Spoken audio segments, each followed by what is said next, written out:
Chevy SUVs are made to move with your rhythm. The versatile Equinox, the spacious Traverse, and the stylish Trax. In a Chevy SUV, you'll never miss a beat. Chevrolet. Together, let's drive.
deciding to make live-action Moana, that means you have to cast live-action Moana.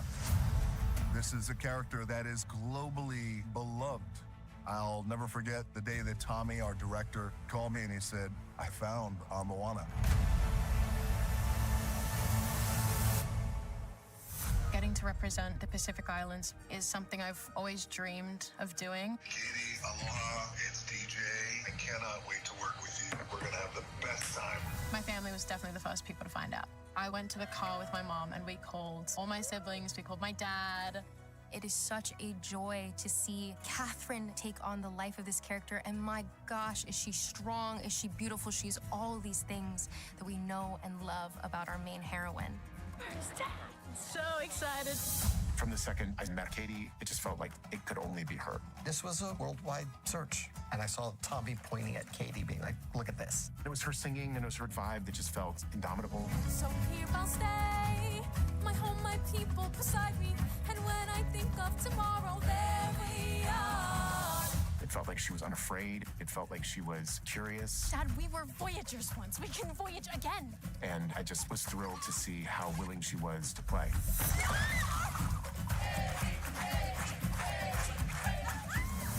John, come join my vlog. They gave me a phone and free reign. See her light up the night in the sea. She calls me. Playing Moana has been a really special experience for me. It's such an incredible honor to step into this legacy. What's amazing is how alive she feels. She's got that spark. I have truly been so impressed with her talent, and I can't wait for the world to see her play Moana.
is your founding father, Alex Cooper, with Call Her Daddy. Emmy Rossum, welcome to Call Her Daddy. Thank you. Okay, we have so much to talk about today. Okay. You have accomplished so much in your career. You got into the industry as a kid. You spent nearly a decade of your life playing the fierce Fiona Gallagher that we all know and love on Shameless. And you have fought for pay equity in Hollywood. So I am like, girl, we have a lot to talk about today. Okay. I'm so happy to meet you. Me too. The shirt. Let's start with the shirt because I know you're a true New Yorker. Because we're the champions. Are you still clearly riding the high? It's never going to end. Okay. I've been waiting for this since I'm like 6 or 7 years old. I became obsessed with basketball. I don't know why. I loved watching the sport. I deeply identified with John Starks growing up during that playoff run. I remember I wrote in my diary, he's so fiery on the court, and I just identify with him. I see myself in him.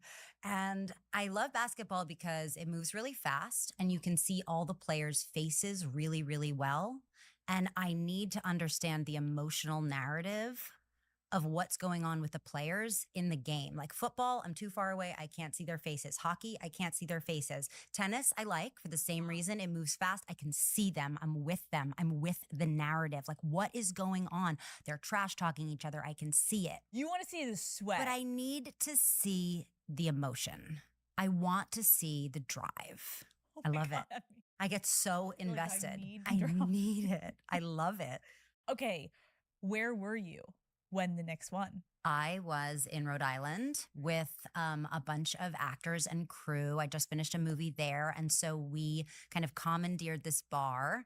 The bar was actually, I was like, hey, I'm looking for a place to watch the game. And they were like, oh yeah, that's great. We're actually having a thing on the roof to watch the game. I was like, amazing. So then I got up there and there was all these like World Cup flags. And I was like, what? Are we going to turn on the Knicks? And they were like, what game are you talking about? And I was like, the only game to care about now. Like the New Yorker starts coming out of you. You're like getting panicked. And it turned out that there was actually nobody there to watch the World Cup. So they turned it into a Knicks playoff game. And then a wedding ended up coming up and they turned out to be Knicks fans. I cried.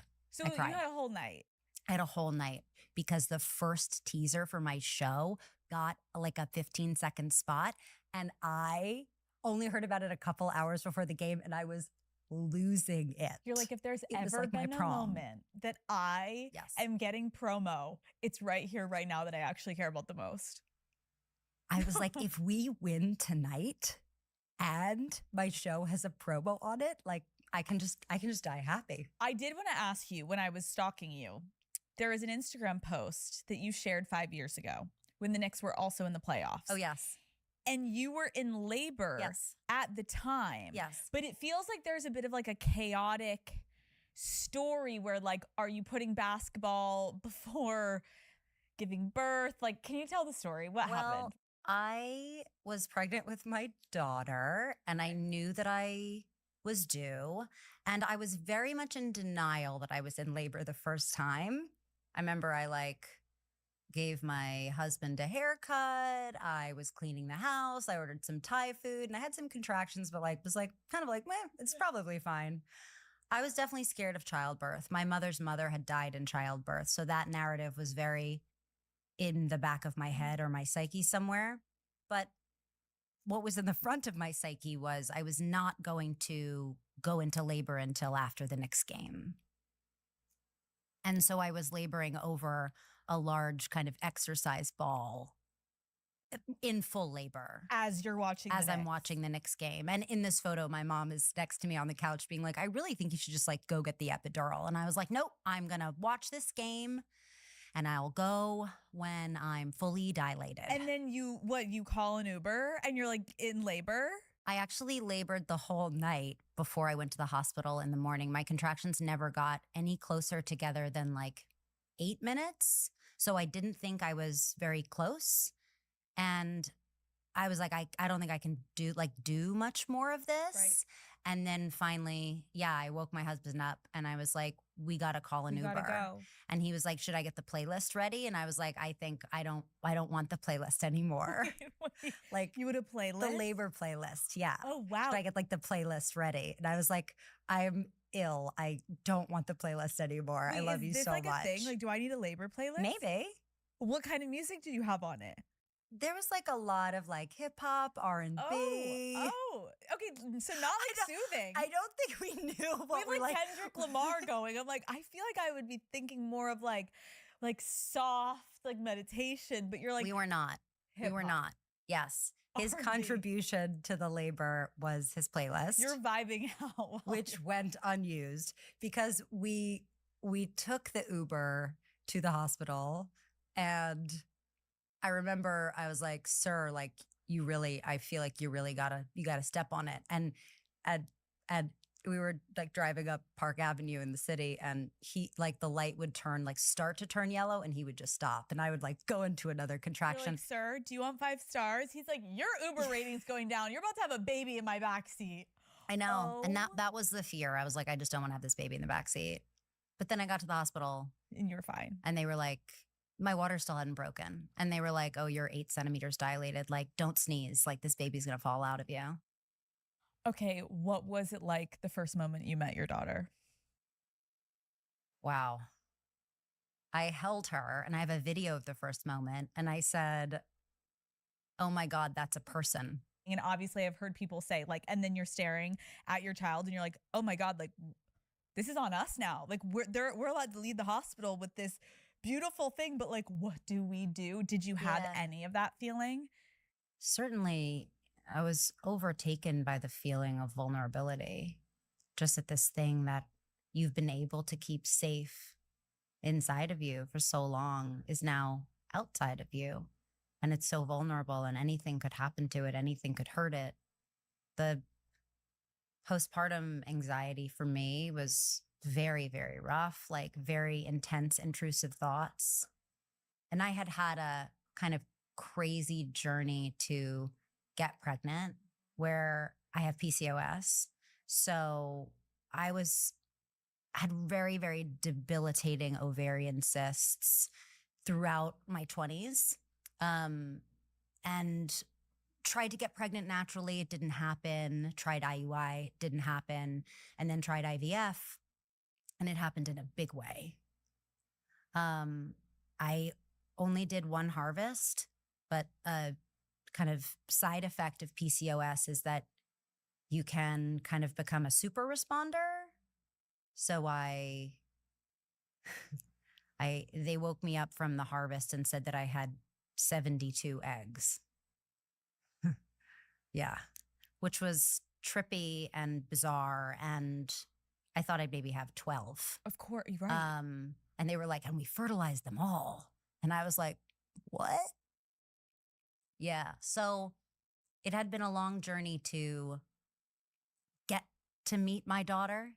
And then when I finally had, it was also towards the end of COVID. So I had been able to keep the pregnancy private the whole time, which is something I know you desperately wanted too.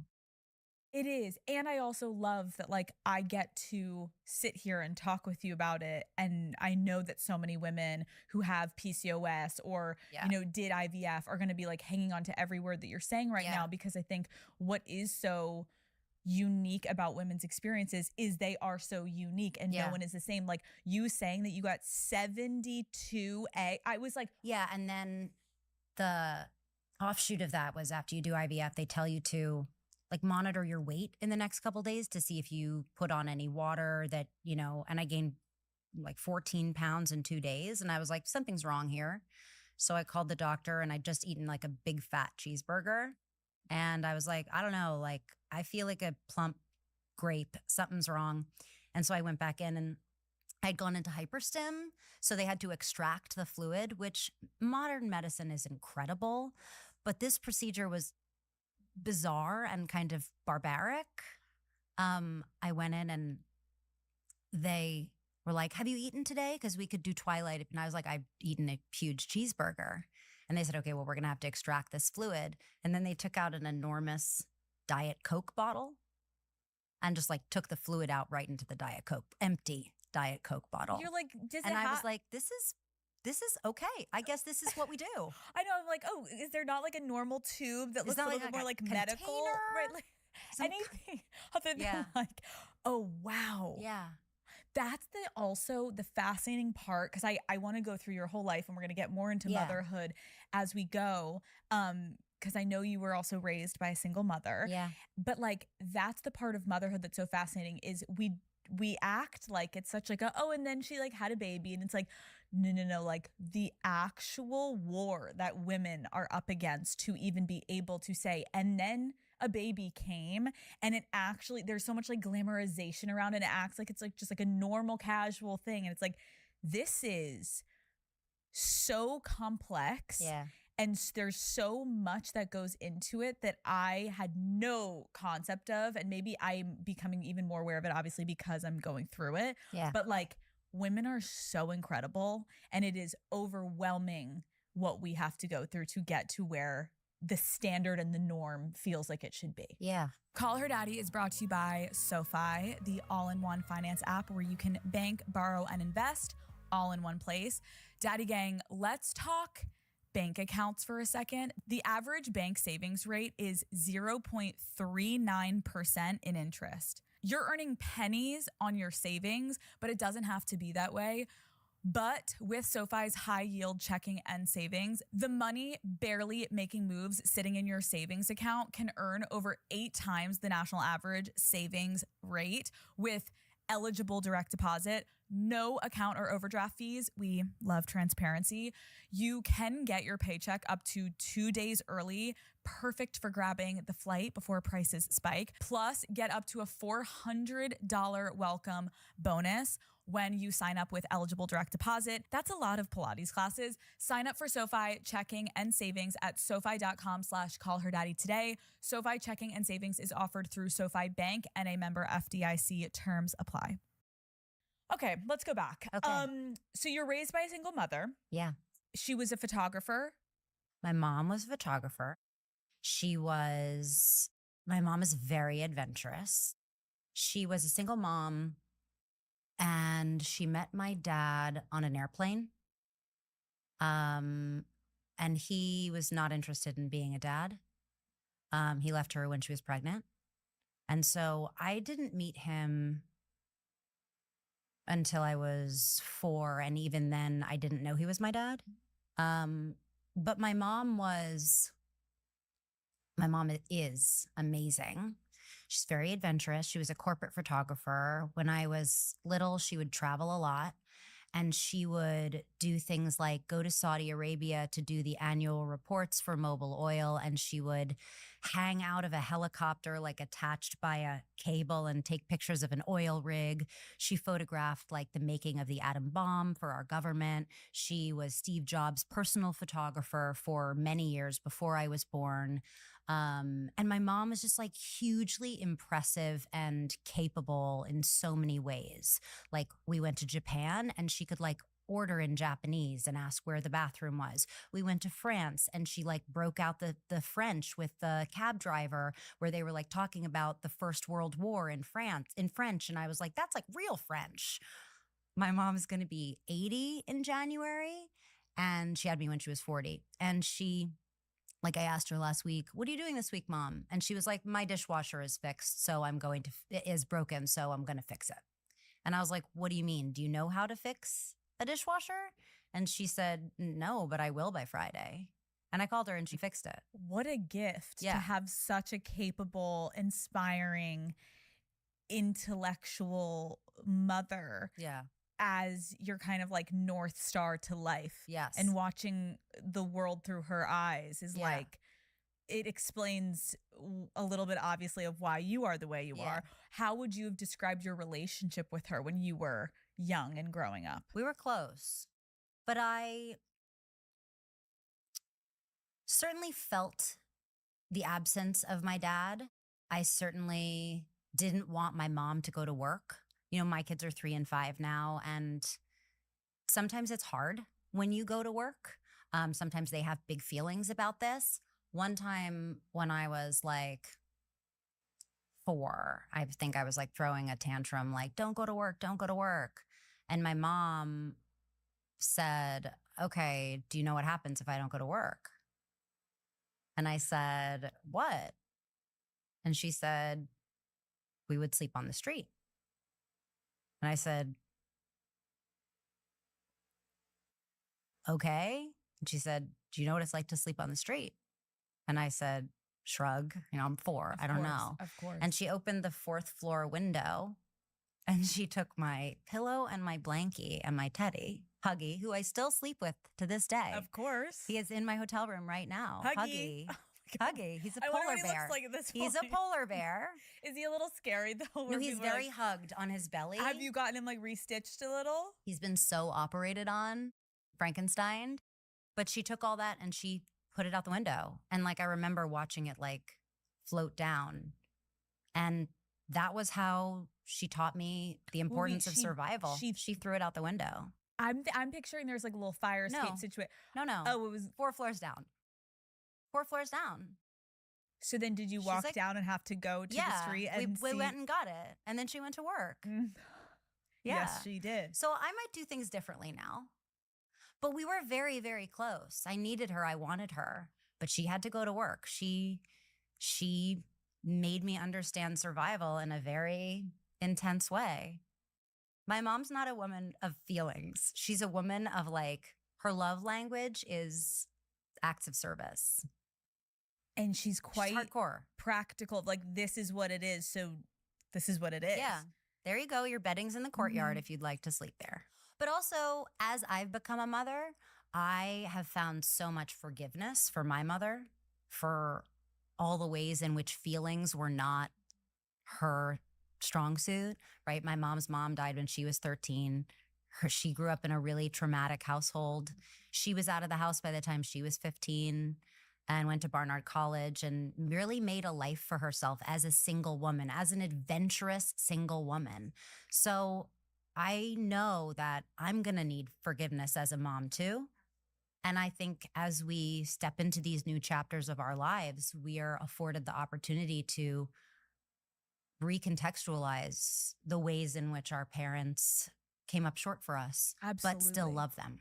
Yeah, I remember I read somewhere you had said like in the past you wanted to be worthy of being your mother's daughter. Oh, shit. And I was like, oh, that's a good one. I am. That's a heavy one. I certainly am. And but that's like. But for my daughter, she doesn't have to do anything to be worthy of being my daughter. Interesting. Yeah. She's amazing. Like my mom and I never had a lot of money, but I never felt that as a kid. She never bought herself new underwear. She took care of me. She put me in a private school. Like everything went to taking care of me and putting and funneling into me. So even though she may have not, been able to be all the things a conventional mother is supposed to be, should be, although I hate shoulds, she did a lot for me and I love her very much. I was going to say it's really impressive because talking about, 2 women living in an apartment together in New York City. Till I was 18. 1 bathroom. Like that is 1 bedroom. I can picture it. And then to know, so you went to one of the most prestigious prep schools in the city. What were you like at school? Like how would your teachers have described you? It's funny because I found my old report cards. She gave them to me. She had everything saved from my childhood. And she was like, I want to give these to you. I was really into drama, really into art, really into make-believe. And I had a solid group of friends, a very small group of friends from day one. My best friend, Dory, Joanna, Pam from day one. Dory, who is still so my best friend. They're actually all my close friends. But Dory bought the apartment 3 floors below me so that we can raise our kids together. It's very like Fiona and then Kevin V, the neighbors next door. I love it. I love it. And our kids literally go up and downstairs, the back stairs to hang out. And it's like a little community in our little apartment building. We actually lived across the street from each other and decided it wasn't close enough. And she sold the apartment and moved into my building when it became available. This is like making every Shameless fan so happy right now because I'm just picturing you and like the chaos of going up and downstairs and all of you being so close. Yeah. Oh, wow. It is amazing. And were you an overachiever in school? No, but I never really found my place or my people in school. But it was my second grade music teacher that recommended that I go audition at the opera at the children's chorus. And I did. And that's how I ended up singing at the children's chorus.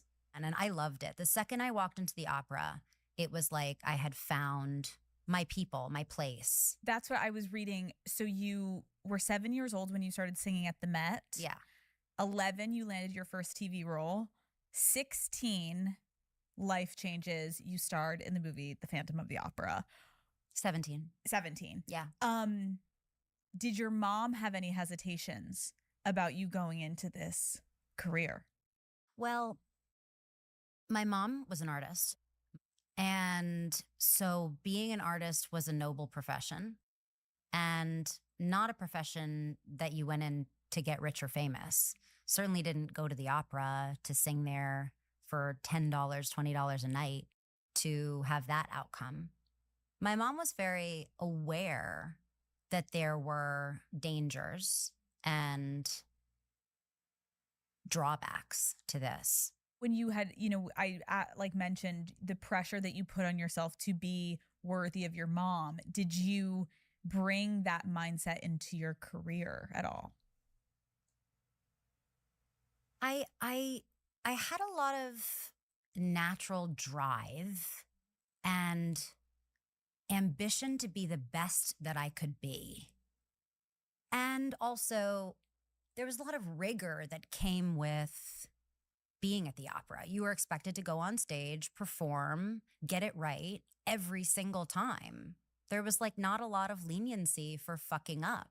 And so that really made my own, Virgo perfectionism, like really kick into high drive. But I felt when I walked out onto stage that all evaporated. It was so easy for me to share, to feel that I could lose myself in that and that there were people that were sitting there every night experiencing that live with me. It was magic. You have said that you like to be a little terrified by a role. Yes. What feelings draw you to that of wanting to be terrified? Well, it's different in life. I think in life, you have that little smoke detector in your head. And like when you're young, you're like, oh, I think I heard something beeping. Like maybe the battery needs to be changed. Or like, oh, it's a little hot in here. Like maybe I should turn on the AC. Or like, is that the smell of singeing? I'm sure my neighbor's making cookies. Like, no, bitch, your hair's on fire. Get out of the house. Right? So in life, when you hear the smoke detector, you have to run from it. But in art, when you hear the smoke detector, you move towards it because that says that there's something there for you, something unexamined in yourself, something that scares you, something that causes you shame. And those are the things that we must examine about ourselves, about our characters, about our womanhood, about our society. We have to, no different than what you do. You're unafraid to look in the places that other people don't want to look. Yeah, that makes me think about Fiona Gallagher. Like, let's talk about. Yes. So your character on Shameless, she was ferocious. She was resilient. She was pretty self-destructive at times. Yeah. Risky. Take me to the moment that you read the script for the first time. Like, what drew you in the way that you're kind of talking about right now about Fiona?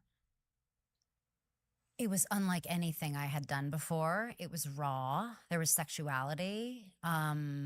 There was longing and yearning for an absent parent, which is something that hit deep for me. There was kind of like this slightly chaotic environment that was based on survival that also felt very familiar to me. Mm-hmm. There was deep love and connection and loyalty in that family, and that hit deep for me.